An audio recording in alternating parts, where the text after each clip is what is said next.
Well, hello, I'm Alec Hogg, and this is your BizNews Briefing. It's August the 12th, Tuesday, all day.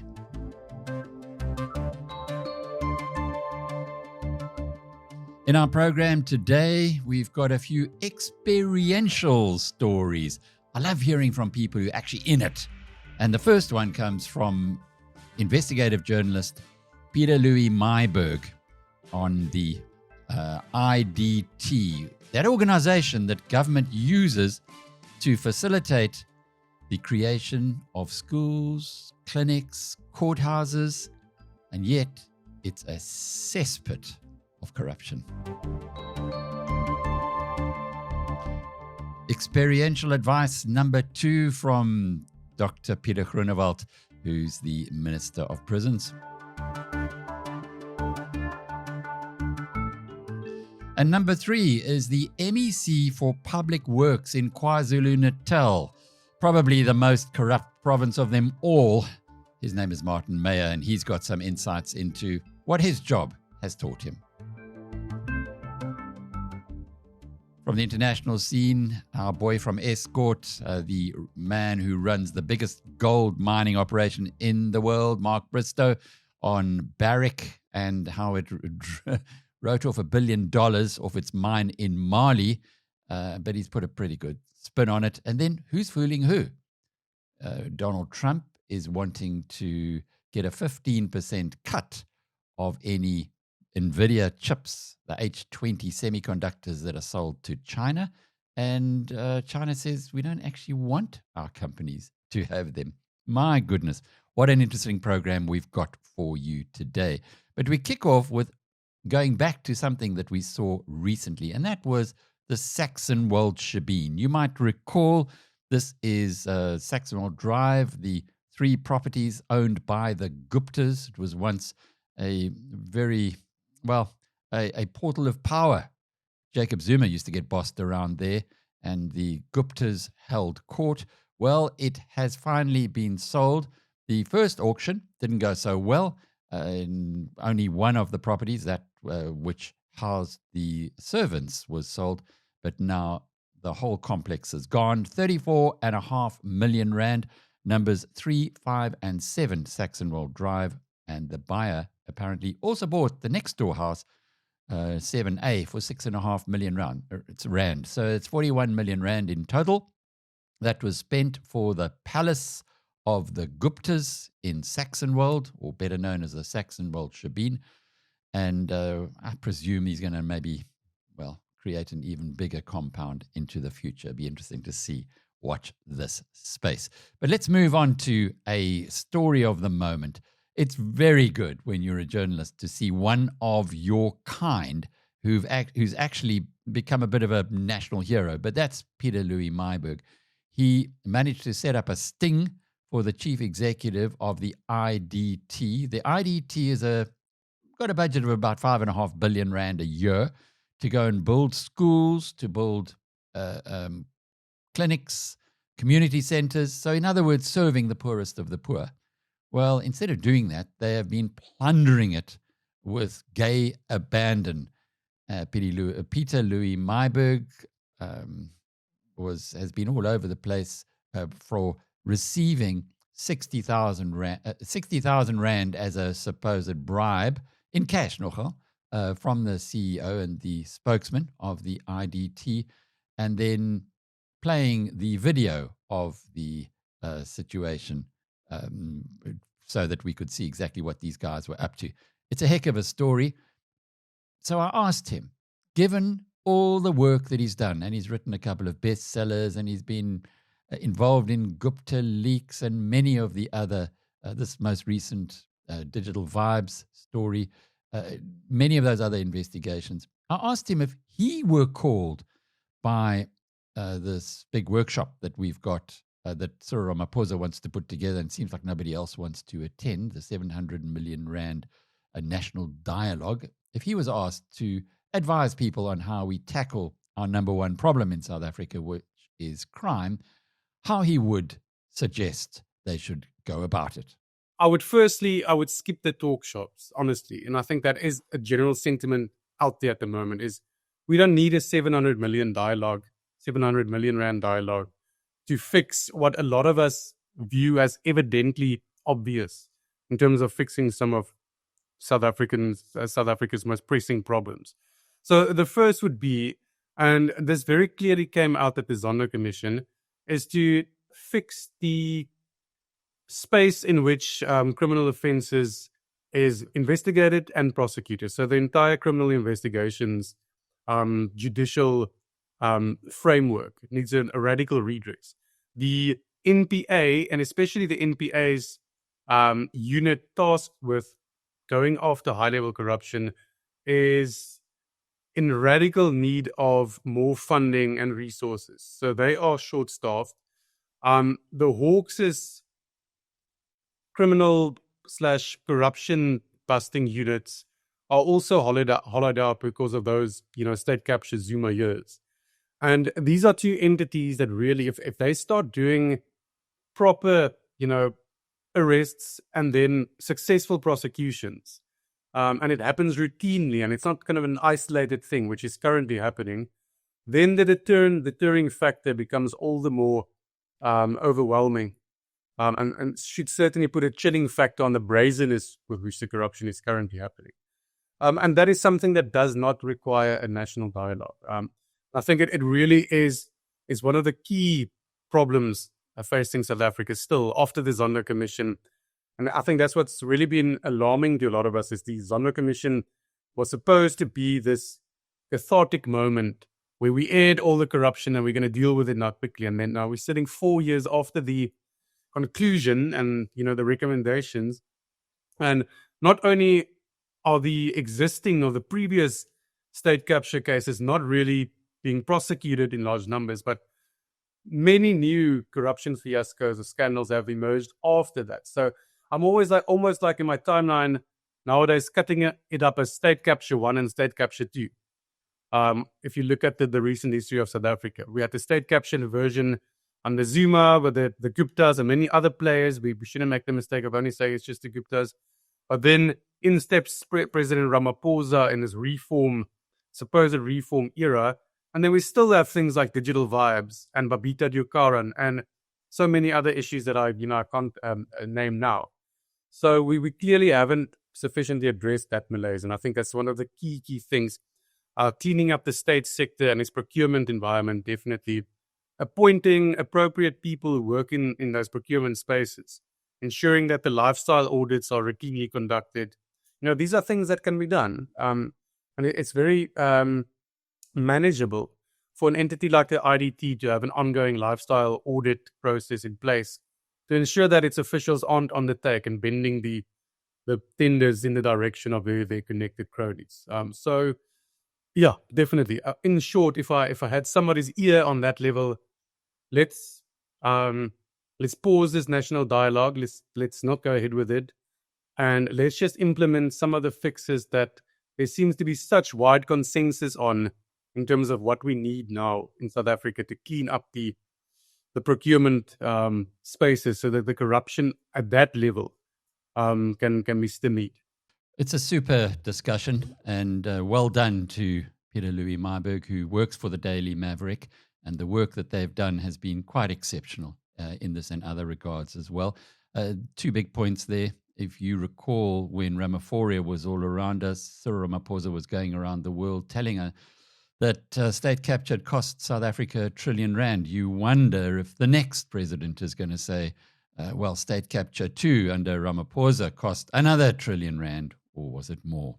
And the second point that he makes that kind of struck home to me was the lifestyle audit. Surely, if there's an urgency or a sense of urgency on dealing with crime, just introduce lifestyle audits across the board through the public sector.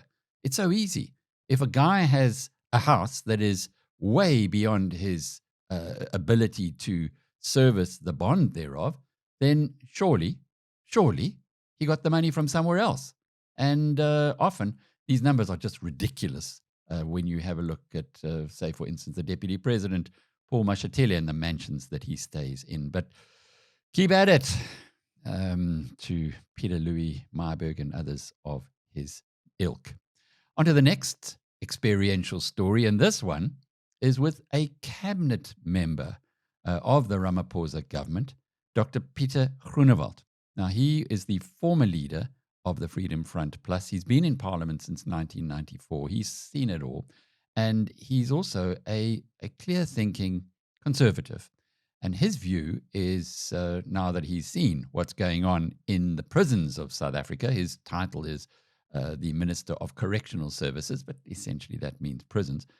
And he's seen it up front, and he's got a practical insight into it.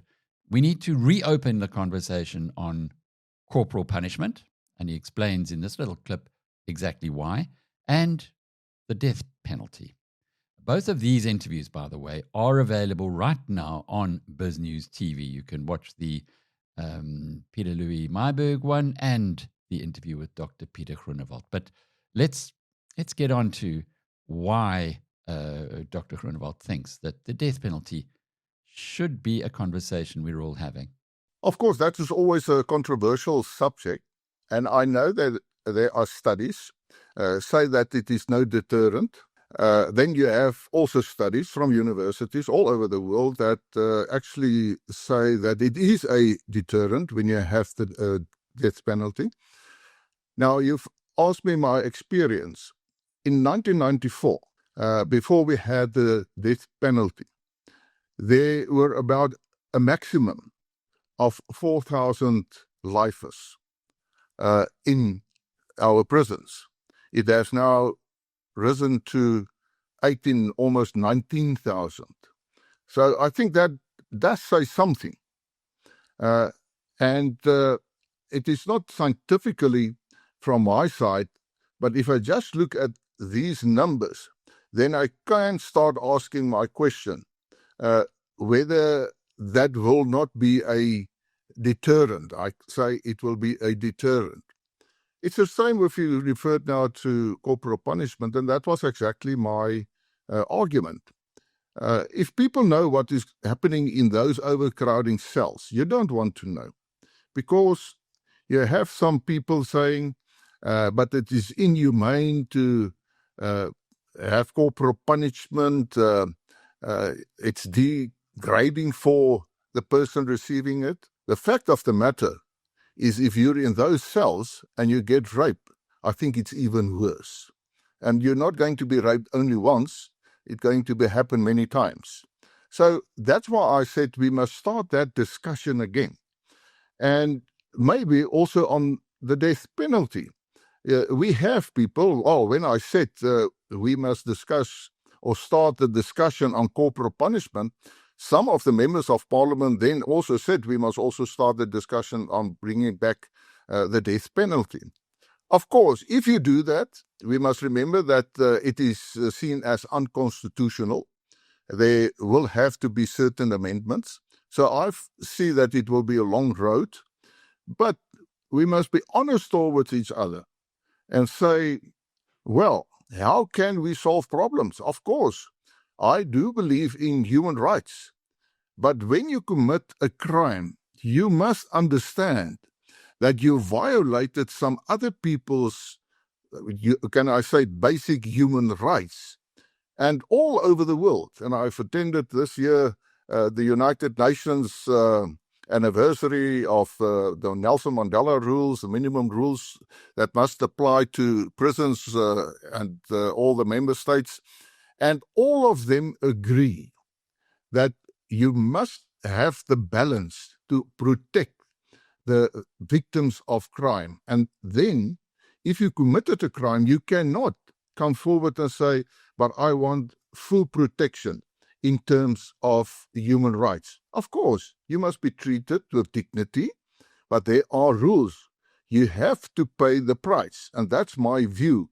So I was quite surprised about the reaction from the corporal punishment side, and I will see how to deal with it further on. But it is a long road. It is not going to be a quick fix. And I say that is a puzzle of a bigger puzzle. It's a small piece of the puzzle. So it's the same with if we have a debate on the death penalty. It is going to be a small piece of the bigger puzzle.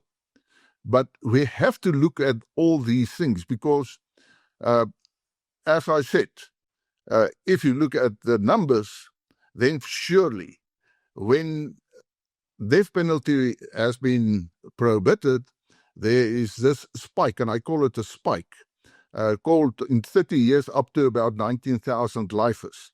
And as you said, it's heinous crimes they have committed. Those people are very dangerous people to society. Just dwell a moment on that. So the death penalty was abolished in 1994. Up to that point, there were 4,000 people in our jails who were given life imprisonment. And primarily these are murderers or others who've done similar type of violent crimes. Today, there are 19,000 people, and there's no deterrent by the death penalty. And that's the point that Dr. Groenewald is making. I guess it's just reminding us once again that we need to see the world as it is, not as we want it to be. And that is a problem that many idealistic politicians come onto the stage with, that they try to see the world as they want it to be and then make the rules for the rest of us according to their opinions.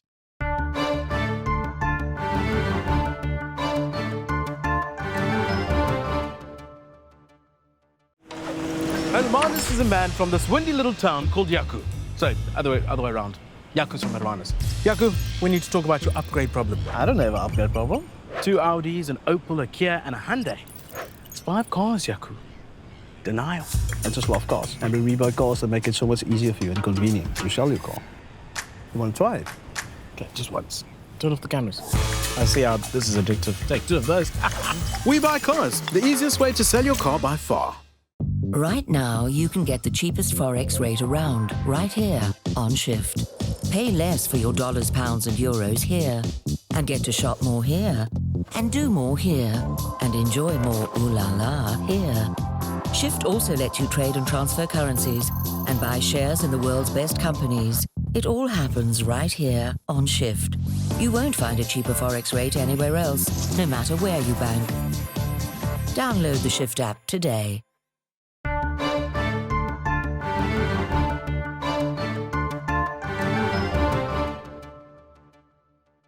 Rita's bench on the Hermanus seaside has become quite famous thanks to that We Buy Cars advert.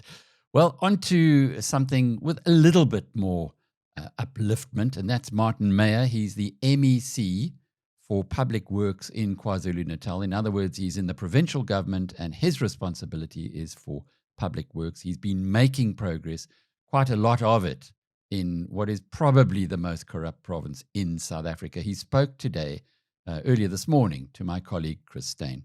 So one of the things that I focused on when I came into office is that I asked for all the forensic reports that was done by the Premier's office into the department. And I was shocked that after 20 forensic reports going back, some of them 5, 6, 7 years, not one of them were actually implemented. So none of the recommendations in the report were implemented.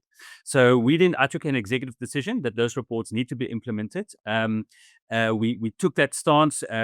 Some disciplinaries against some officials were done. Some of the recommendations were done, like we now record all our bid committee meetings audio-visually through AI technology, which was a recommendation in the reports. So we have really now moved forward. We also took a tough stance against officials.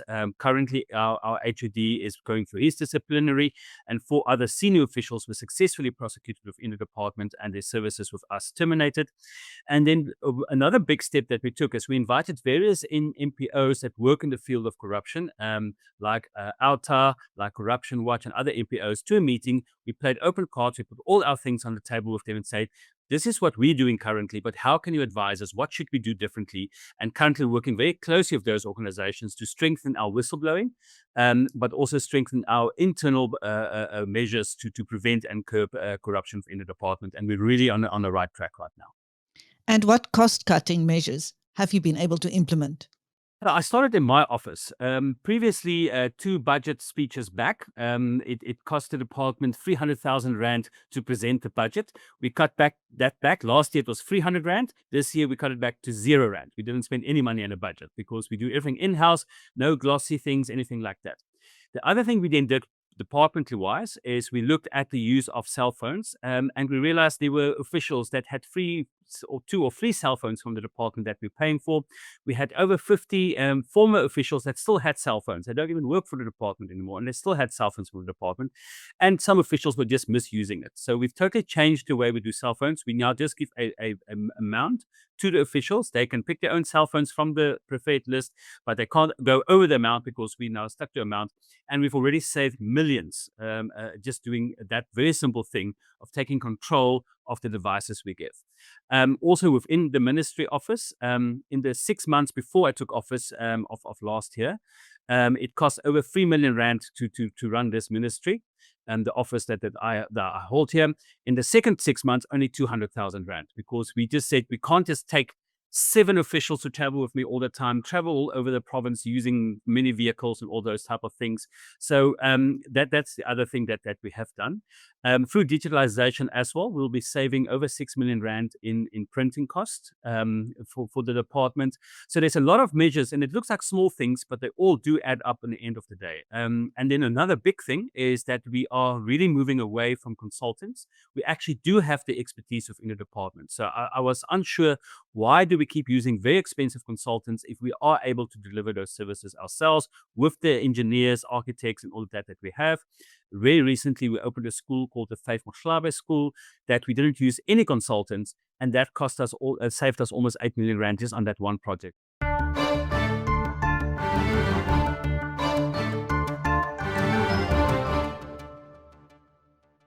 At Sun Exchange, we make going solar simple, profitable, and completely risk-free. Join over 100 satisfied South African customers already enjoying the benefits of risk-free solar. Start saving today. Visit sunexchange.com and join the solar revolution. That's life. That's what all the people say. That's life.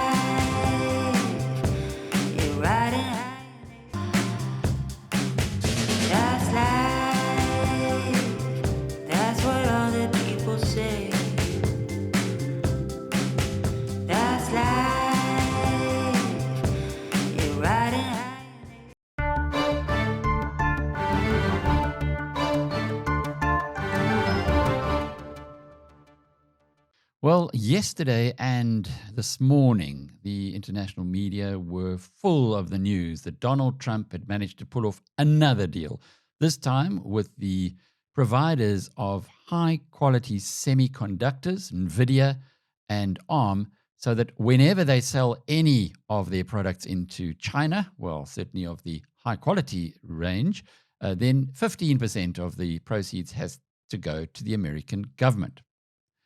The Chinese government, however, is not very happy about this, not just because it feels that it'll be funding, or its companies will be funding Donald Trump's regime, but because it says that the H20 semiconductor is not top quality and they should not be using it in the first place. Here's our partners at Bloomberg. We're getting red headlines crossing right now across the Bloomberg. This is a Bloomberg scoop that at the same time, or at least shortly after what we heard from President Trump, China has in fact been urging its own companies not to use Nvidia's H20 chips in new guidance. This, again, is according to Bloomberg reporting. I've got more details on this. So, China has put out notices to a number of state-owned and private companies urging them to avoid using these H20 processors. These were the ones, of course, initially banned by the President Trump and his administration before, again, we got the news yesterday that Nvidia could start selling them into the Chinese market if they give 15% of those revenues revenues to the US Treasury. Over the past few weeks, according to Bloomberg reporting, Chinese authorities have sent notices to a range of firms discouraging the use of less advanced semiconductors. This, again, according to people familiar with the matter. Min, this is a response from China. It firms up what we expected, what had been signalled from state media and state media affiliated blogs yesterday, suggesting that China has concerns about national security risks that they claim are associated with some of these chips. They have suggested there are backdoors, for example, in some of these Nvidia chips. Certainly that has been a concern that's been flagged. And now we have confirmation that China has been sending out official notices. How significant is this? Yeah, definitely very significant. The timing as well, very significant, coming on the day when President Trump had announced the extension of the trade truce. And we know China had been pushing so hard for the rolling back of these tech curbs. And clearly, China doesn't see the reversal of the decision to sell H20 chips to China as a win or a concession at all. And this comes as U.S. officials had been publicly calling for the installation of these location tracking capabilities in the chips that are being sold to China. You add to that, H20 isn't even the most advanced chips that the U.S. has. And so China had repeatedly, through its state media, signaled that it's opposed to these sort of backdoor to the U.S. government, and also saying that the H20 chips are not the most efficient chips out there. It remains to be seen whether or not the sale of the Blackwell line of products, because it's more advanced, whether that is enough to appease Beijing to put aside some of these security concerns. Because, of course, on the U.S. side, President Trump has shown a willingness to put aside national security concerns for a price if Nvidia pays them, 15% of the China sales revenue. They had been open to sell those, to issue those export licenses for the H20 chips. Now, of course, the big question is, is chips still at the center of this trade tussle between the two sides? Will China still want any of the chips that U.S. can offer if these security concerns are not addressed? That's a big question. And of course, China will likely continue to pour in more resources to double down on its self-reliance and self-sufficiency push. So here's the craziness of it. Those chips are made in Taiwan. Taiwan then sells the chips to TSMC, the company, to Nvidia. Nvidia then upgrades it to a level that is required if you want to do sophisticated things. It's got a new chip. There's the H20. Now they're talking about the Blackwell chip, which is the next generation. And that then goes into mainland China. So we in South Africa have just irritated everybody by telling Taiwan, we don't recognize you. And so Taiwan has said, well, we won't be sending you our semiconductors in future. We won't even get onto into the game. We won't even be in the game.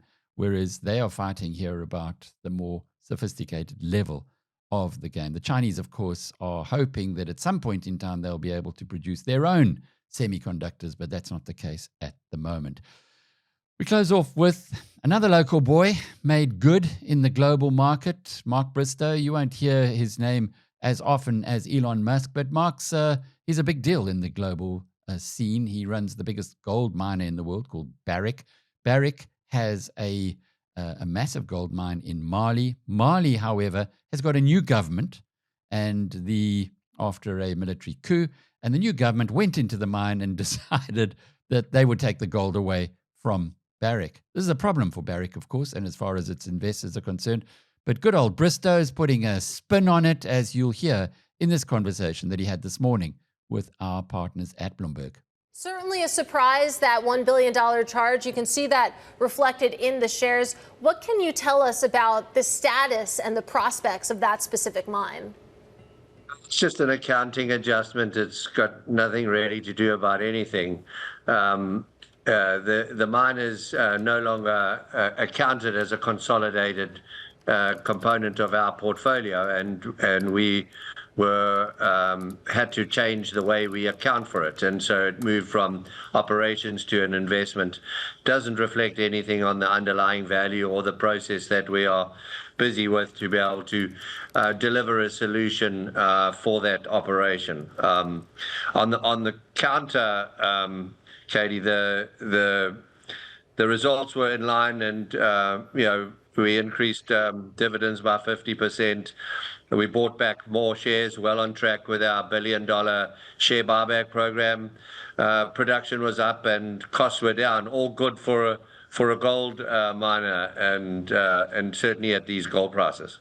Definitely, with gold prices pushing to record highs. Mark, I think one of the questions, though, is yourself and Barrick have this very strong reputation of being able to run mines in challenging countries, let's say. So how do you ensure investors that you continue to be able to do so as the events unfold in Mali? I think that's a very good question, and sure, we have a good reputation and have continued to be able to find solutions, work together with our host countries to ensure that we split the economic benefits fairly between the host country and our business.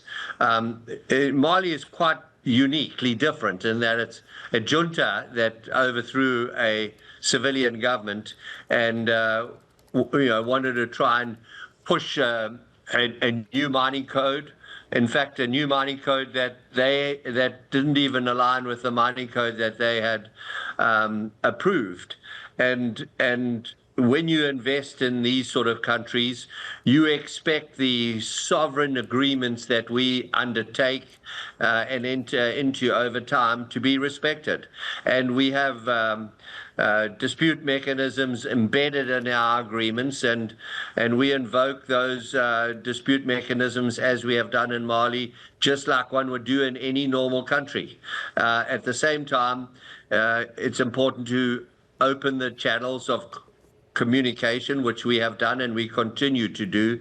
And ultimately, I'm pretty sure we'll come to a solution with respect to this challenge. I keep saying it, Mark. Hopefully you do get it right in the end. Bristow made his name. He's from Escort. He's a geologist. He made his name at Rand Gold Resources. And for those of you who are interested in some ancient history, that was part of Rand Gold, which was part of the Kebble organization. Bristow and Kebble weren't great friends. And so the businesses that existed in that group in the rest of Africa, outside of South Africa, were put into a company called Rand Gold Resources. Bristow was so successful in that eventually Rand Gold Resources was far, far bigger than the original parent company, and his successes were noted, and now he runs the biggest gold miner in the world. And if anybody can fix this or untie this Gordian knot, it's Mark from Escort. Well, this has been your BizNews Briefing for today. Until tomorrow, when Bronwyn will be back again. Cheerio.